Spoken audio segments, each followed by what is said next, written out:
Pick a year. Madlang people? Mga drag queens? 1980! 1980 po, 1980. 1980! Si Kim! Ang ganda-ganda ni Kimmy! Alam niyo ba? Hindi pa. Ano ba yan? Hindi pa po. Hello! Hello po. Kiana! Eh, ano, Bisaya ka din, di ba? Bisaya, yan. Hala, pagtarong mo. Oy, dati! Hala! Ay, batid. Gwapa kayo ko. Mas gwapa ako. Nag-gown ka rin. Nagtakas imong buhok. Thank you, ate. Lupig pa'y kwaknit. Oh, parang naging Chinese yun. Hindi. Diba, para ikaw makwaknit. Kwaknit. Anong meaning?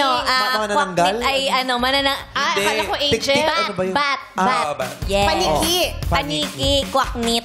Ano masasabi mo tungkol sa 1980? Noong Kimchi? 1980s, alam niyo ba na ang highest grossing film ay ang Star Wars Episode 5, The Empire Strikes Back. Oh, 1980 pala yan. 1980. At alam mo ba, Ma, ang gumanap sa boses ni Darth Vader? Si Amy Perez pa rin niya.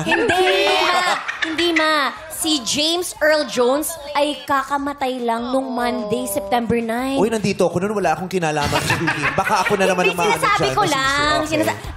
Ang boss na gunamanap kay Darth Vader ay kakamatay lang nung September 9 at the age of 93 years old.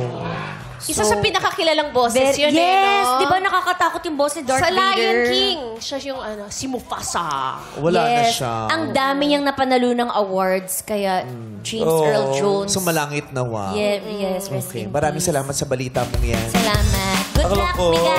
Kaya sa mga kamag-anak na hindi nakakaalam sa pangyayari ngayon, ay in-announce po ni Kimchi para sa mga kamag-anakan niya.